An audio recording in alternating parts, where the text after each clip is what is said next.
Alright boys, today we are back with another Legends of Runeterra video where this one I am both very excited for and also not excited for because we're going to be playing a deck that uses the dumbest card in this game.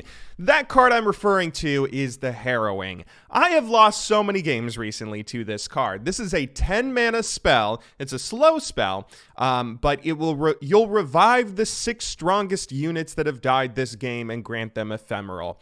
Essentially what this card is a win condition. If you play this and your opponent has nothing on board, then you win the game. If you play this and your opponent has one thing on board, you win the game. Oftentimes this is being run in a lot of different decks, control decks especially, but we're playing it in a sort of mid-rangey to late game Shadow Isles deck. This is kind of played somewhat similarly to how a lot of other Shadow Isles decks are played, where you're taking advantage of Elise, which is a very strong card for a 2-drop, as well as Frenzied Skittler, I think, is in this deck. On top of that, you have a few other like kind of typical things you may expect to see, like Mark of the Isles and not Silent Shadow Seeker, Shadow Assassin. You know, you're running the Ionia tree as your secondary region, so you can still get some of the very good cards like Shadow Assassin for card draw and whatnot. But the thing that makes this deck kind of interesting and fun, and the reason we're playing it today, is you have a lot of interesting stuff related to ephemeral cards. There's a lot of interesting ephemeral cards in this game. For instance, the Darkwater Scourge. Now, I'm sure you all know what ephemeral means, but just as a refresher, ephemeral units will die at the end of the round or whenever they strike an opponent. So these are kind of like one-use cards, and typically you see something like this, the Darkwater Scourge, which is a 5/5 for a 3-drop and has lifesteal. I mean, that's a very good card for what it is, and that's why it has ephemeral, is because, you know, you don't get a 5/5 with lifesteal for a 3-drop in this game unless you have some sort of downside. However, there's a few interesting combos you can do with ephemeral cards. For instance, you can use the Oblivious Islander, which will reduce the cost of a card in hand by 1 while also granting it ephemeral. Now, that can be kind of frustrating if you're granting something ephemeral that you don't want it to be ephemeral. Okay, that kind of sucks. However, if you're already, you know, if the card you're using this on already has ephemeral, like the Darkwater Scourge, then essentially all you're doing is reducing its cost by 1. On top of that, there's a very interesting card in the Ionia tree called Deathmark, where you will remove ephemeral from an ally and grant it to an enemy. Now, you have to have an ephemeral ally for this, essentially, right? But this is kind of just Vengeance. This is, you know, Vengeance, the card, the 7-mana card that kills a unit. That's what this is. This will just kill a unit that your opponent has, unless they deny it.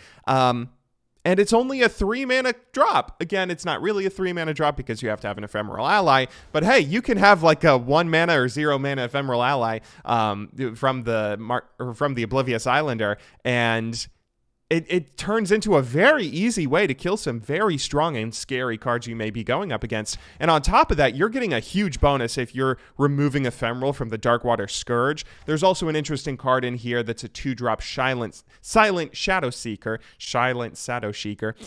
This is an interesting card because it's an elusive card that every time it strikes the Nexus, you will create a copy of it in your hand. Now, normally, this is just a one-time use. You know, it strikes the Nexus, it dies from the ephemeral, and you create a copy of it in your hand, so it's just kind of returned to the hand, the same way something like Katarina may be.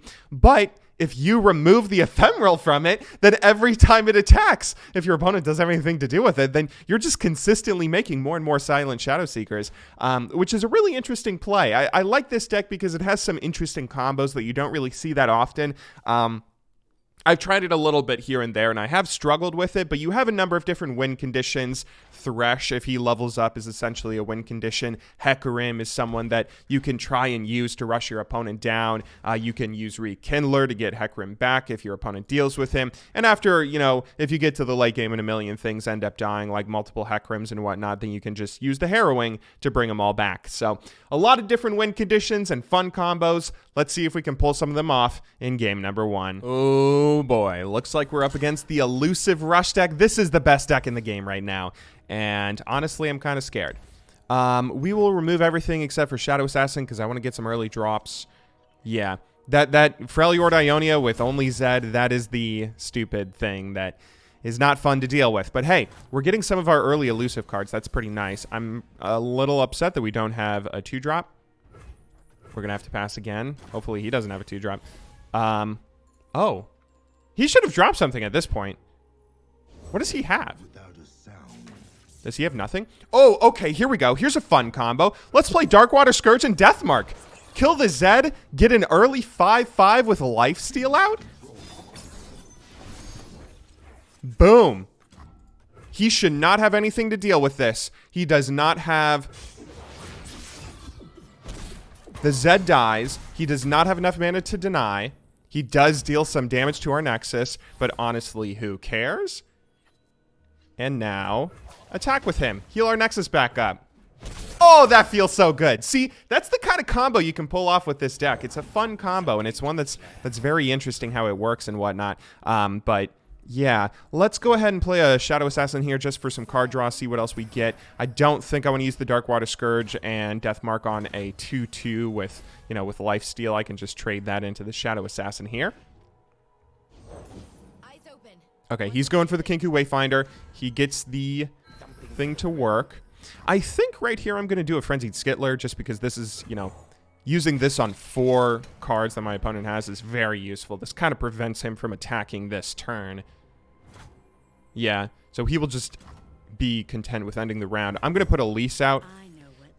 We could have passed and filled up our spell mana there, but, you know, the benefit to filling your board is that even if we would have had full spell mana, now we have a better opportunity to, you know, just get more things out on board. And I will drop Shadow Assassin here.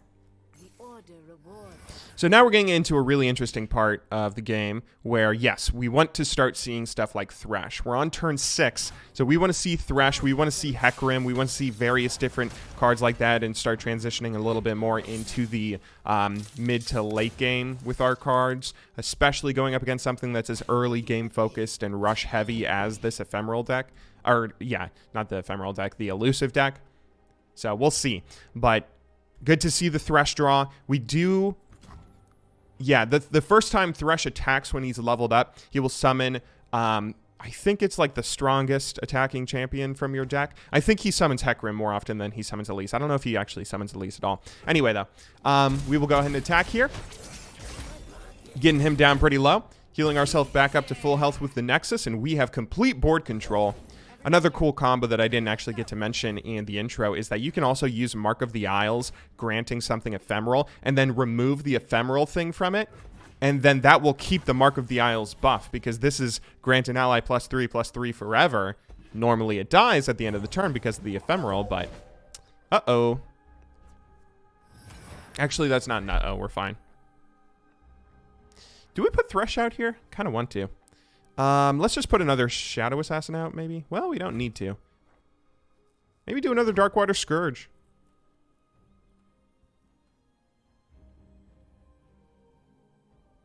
Yeah, let's do this. Just for the sake of having some fun, because I think that this is gonna... Let's do this combo. I mean, it's not, like, important for us to do necessarily.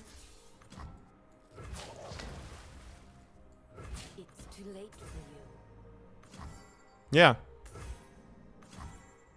Block like this. So this will kill this because we're using the death mark on it. Oh, don't have deny. Oh, that's fine. That's fine. Oh, he only had 3 mana. I should have looked at that. He runs deny in his deck. I know he runs deny in his deck. We should have been more cautious about that. But hey, look at that. So that ends up dying. We now have an 8/8 that has lifesteal on it.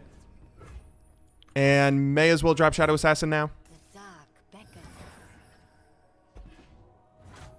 So we still have the 2 elusive cards we can use to trade into his 2 elusive cards. And we get a Hecarim. How interesting. Do we just attack here? I think we just attack. I'm not too sure if the order is super important. We should maybe... Does it? Yeah, I don't know if the order is important at all. It will be done. I sense fear. Maybe we should have played something.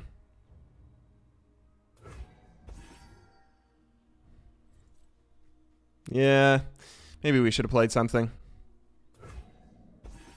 We're getting him down to 5 health, which is nice. Or 6 health and finally getting that off the board. That's also nice. I sense fear. Okay, or 5 health. What are you going to do, dude? You don't have that many options. But you can kind of see, you know, how this deck works. This deck works in a lot of very, very fun and very good ways, in the sense that I'm going to recall my own dude here. That will actually prevent him from using the heal, and he will also give me this Shadow Assassin to make sure we still have 2 of them to trade into his guys. But yeah, you can see how this deck works, where it does have a lot of early cards. It does have a lot of early drops you can use. Stuff like the Frenzied Skittler, stuff like Elise, stuff like Shadow Assassin. So if you're playing against another aggro deck, you can certainly deal with any kind of, you know, your opponent trying to flood the board and whatnot to be annoying. But it's, ooh, what should we do here? Should we drop the Thresh?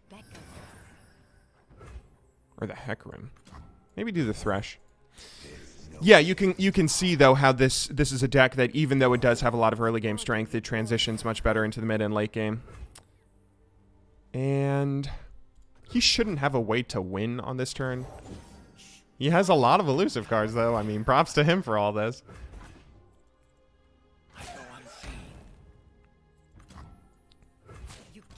I think I'm trading these 2.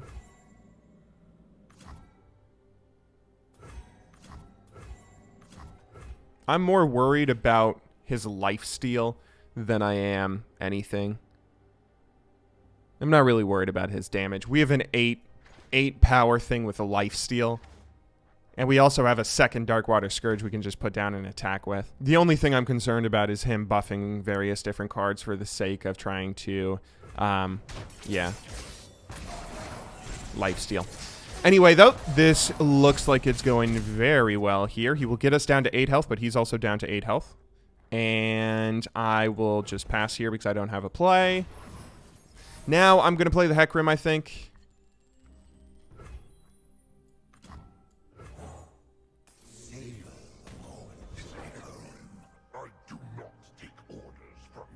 And do we win here? I'm trying to think.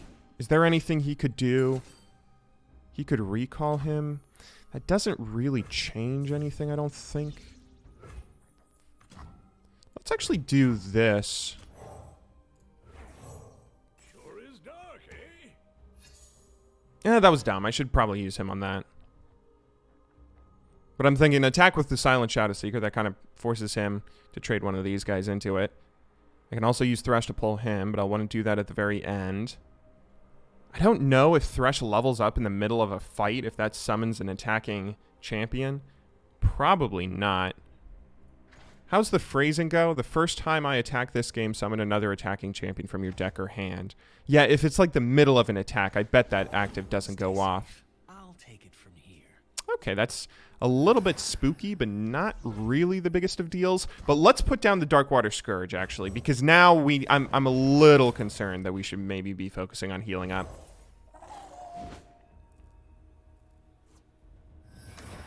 Yeah, so this is how we'll do it. We'll attack with these 2 first, then we'll attack with everything else, and then we'll attack with Thresh, and we'll pull him with Thresh. So now, even if he makes these trades, I don't really care, because it's healing me up to full, you know. I have the Hecarim. I have the better late game compared to him. For You call that sneaky? Yeah, the only thing that kind of is unfortunate is if he does this and, you know, he's able to keep all his guys alive.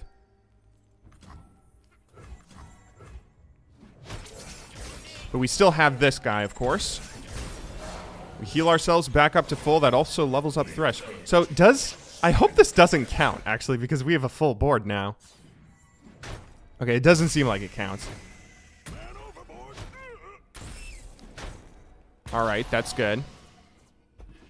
Now, he shouldn't have a way to win, right? He shouldn't have a way to win. We have the better late game. Okay, he had that. Which, this is not lethal. It doesn't really matter what we put out, I don't think I need to put this out. If he buffs something, because he doesn't have lethal, right? He doesn't have lethal. He does not have lethal. He is 2 off lethal. If he does that, I recall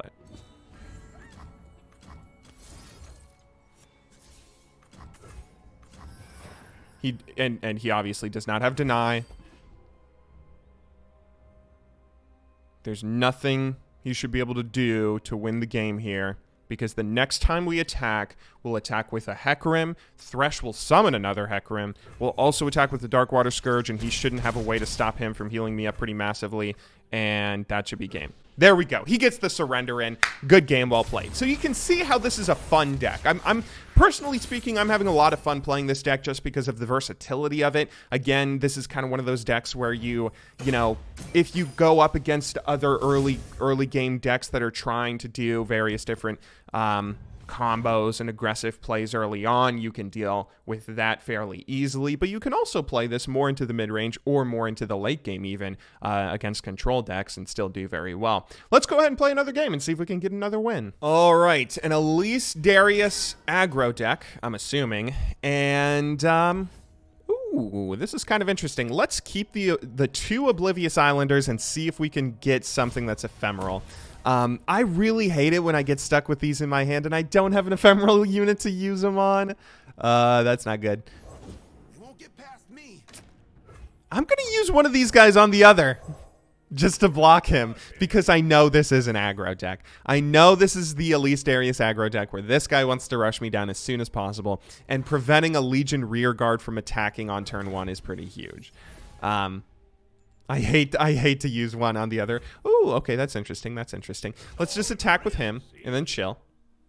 And then we'll be able to do a Frenzied Skittler on turn 3, which is always great. This is one of the best cards in the game right now. This should really be nerfed, I think. Maybe a 3-2 or maybe a 2-3 even. I'm not too sure how, but I think this card should kind of be nerfed. Just, it has so much power for a 3-drop. A 3-3 for a 3-drop that has Fearsome, that alone is phenomenal. The fact that it buffs other spiders is insanely good. But on top of that, the fact that it buffs other spiders and takes -1 power from every single enemy is just, I mean, that is obnoxiously tough to deal with. So, yeah, he's going to throw out a million things trying to flood the board. And we are going to deal with them very easily. Bada boom, bada bing. I will go ahead and attack him and him, I think. Yeah. It's only 2 damage to me. Oh, no, he attacked with that. I should have blocked him with that. I can't believe I didn't do that. Why did... That's a huge mistake on his part that he is not going to get punished for, unfortunately. But we do also get a Mark of the Isles out of him. That feels pretty good, because that's one of his win conditions. That was a huge mistake on my part, though. I feel like a fool. A fool! Okay. Ooh, here we go. Here we go. So we can do this now. Let's do it. Let's do it. Do we want to? No, we don't. Let's do this. Let's do this. Fresh catch. It's so dumb, the fact that we gave this guy ephemeral. It did prevent him from attacking, though. I mean, that's always good. That's always good. Oh, and he uses Vile Feast on him, even though he was already going to die this turn anyway. Thank you. Yeah, I thought we could do the Darkwater Scourge combo right here, but I feel like, no, let's not. Let's wait for it. No, we could do it now. Yeah, never mind. Let's do it now. Because we took away the one, yeah. You see what I'm saying? I'm sorry. There's so much that's going on here. I feel like I'm not speaking coherently. But yeah, getting that combo off is always great. Using the Mark of the Isles and then removing the ephemeral so you keep the buff is just so insanely good. There's nothing to fear. And Elise will level up, but that does not matter. I actually don't want to attack with him right now because Beauty is beneath the skin. we don't even need to use him. And then here we go. Here is everything. Okay, so let's see how he attacks. He'll pull this guy and probably do him first.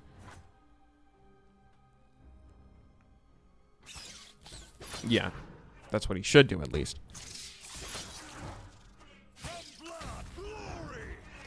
And I guess I'll just pass. Do I want to? No. Let's use the recall. May as well. I'm not going to be using this recall later on. I'm thinking I could pass. He's only getting me down to 8 or whatever, and we still have plenty of ways to heal up, so it's not really a super crazy pressing issue for us to use him right away. But I'm going to be doing a Hecarim turn 6, and then if he does anything to deal with the Hecarim, I'll be using Rekindler turn 7 or turn 8, and then, you know, that's already a good thing on the crowd favorite. So yeah, we get the surrender out of him, and there is an aggro deck that we play against. You can see we're very easily able to dispatch him and use the various different things that, you know, the fun little combos to pull off that. Keep on moving up the ladder. We have been way too low ranked today. Let's go ahead and see if we can get a third win. Oh, and here we go. Once again, another Zed rush deck with the ephemeral nonsense. Or not ephemeral, elusive. I keep mixing those up. I'm going to keep the Darkwater Scourge just because it's kind of important. I'm actually going to ditch the Silent Shadow Seeker, I think. Even though it is a elusive unit that I could use to trade into his things. That's not how I want to be using that. There's better options for us. I'm keeping the Hecarim because that's going to allow me to start putting some pressure on him on turn 6, and he's also a nice unit to just trade into other things, having this 6 health. So if he puts the 2-3 that summons out the 1/1s, I can trade him into that while killing the 2-3 and still being able to trade once or twice more without having him die. So let's see. I think this is the same guy we played against game number 1, but we'll see. Yeah, gonna just keep on passing these first couple turns. That is fine, fine, fine. Fill up our spell mana. That's fine. We have the turn 3 drop. Here we will just use the Frenzied. And, well, let's also use Vile Feast, I guess. We have 2 of them, and it's not going to be... It's going to be tough to get a better Vile Feast off than this.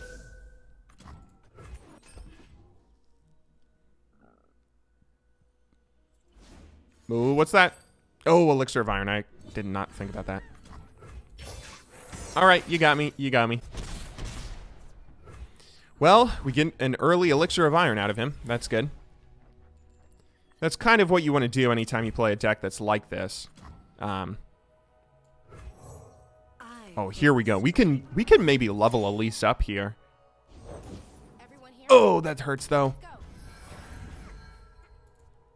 Okay, but he does not have any mana. Let's just attack with Elise and see what he does. We could use a bite. Where are you going? Okay, he is going to trade like that. So we will use that.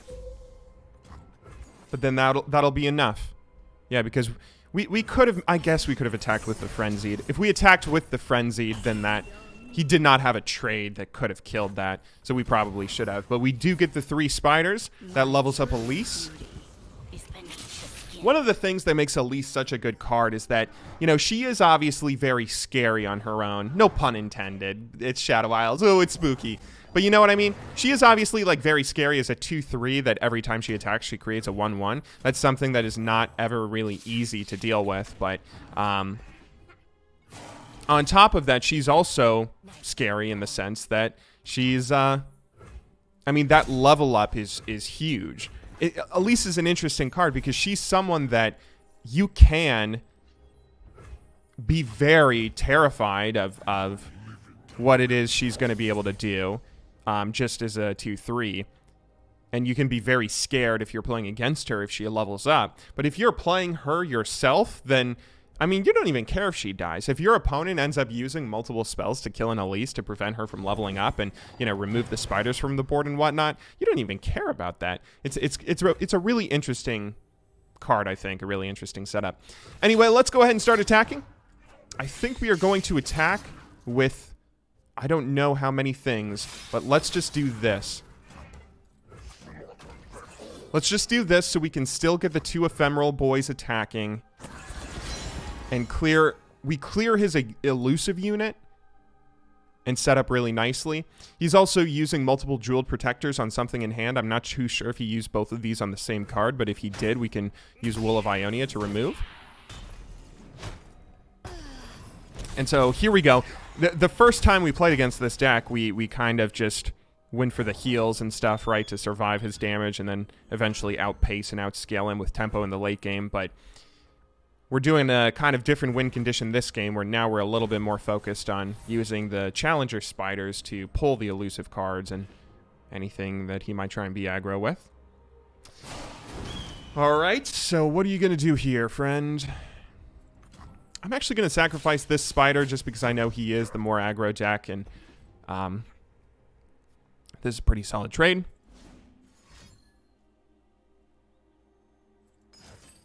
Okay, I was worried about what he was just playing there.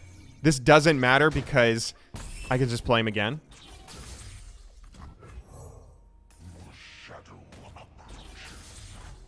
Yeah, and then end the round. That's the interesting thing about Will of Ionia. Will of Ionia is a card that you need to, like, wait until your opponent is a bit out of mana, because otherwise it doesn't actually do much. All right, here, let's attack like this. Let's attack like this. I don't know if I want to pull these. I could pull them just because I'm getting them down to 1, and that's kind of nice. Yeah, I probably want to do it. Maybe I shouldn't pull that guy because I would prefer if Hecarim blocked him almost. Okay, and he can use it again. That's fine. We're actually still getting these ephemeral boys attacking.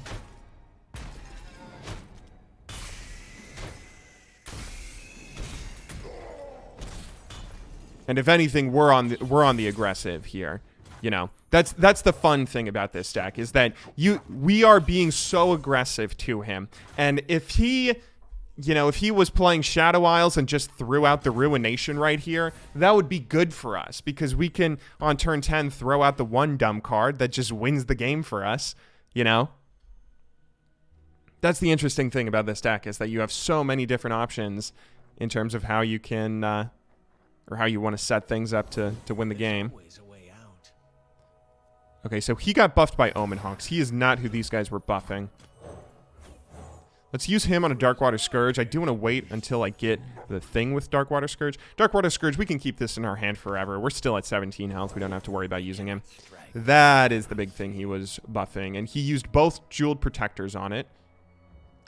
If we use the Will of Ionia now... Yeah, we should. He can't play either of these things at the moment. See, this is when you want to use a Will of Ionia, dude.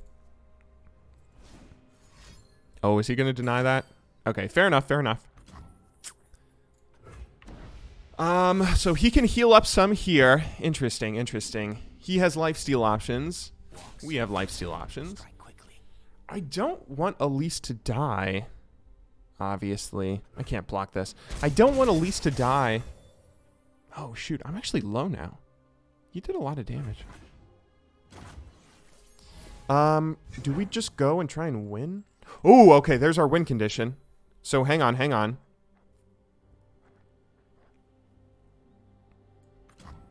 Let's put both of these out and attack. Attack with all of it. Oh. I think I know what I'm doing. Oh, maybe I should attack right now.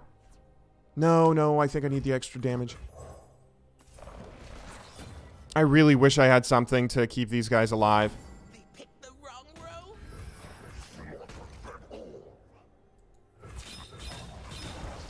So we want this. Who do we want to pull with that? We want to pull him with that, I guess.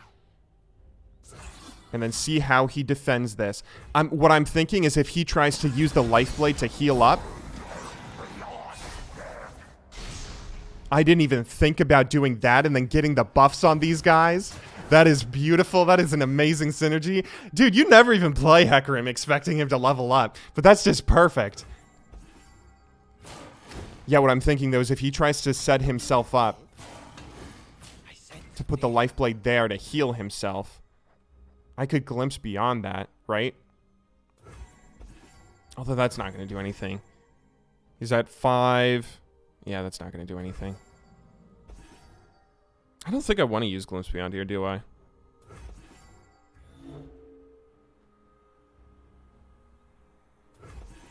He's trying to see if there's a better setup for him. What's that? Oh, come on. What is that? What is that? Make your play, man. Make your play.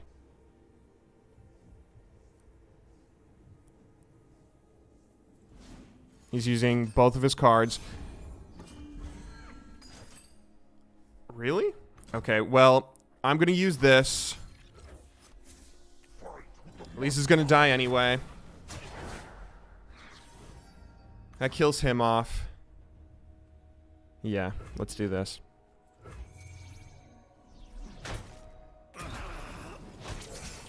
So we are going to end up healing quite a bit.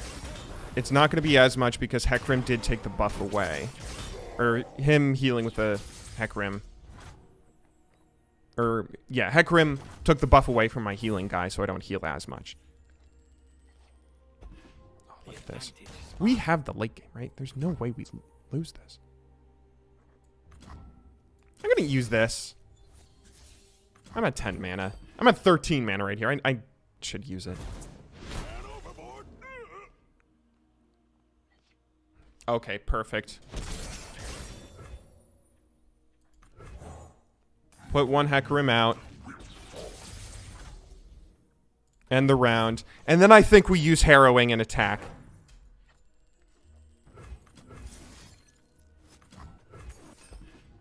This might be dumb, because he can play another thing, but we'll have a 6 board, and Hecarim attacking will buff everything. Look at that.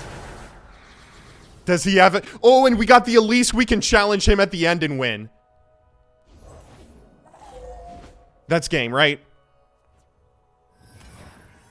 I was a little worried with all the aggro stuff we've been playing against that we weren't going to be able to get the combo, the harrowing combo.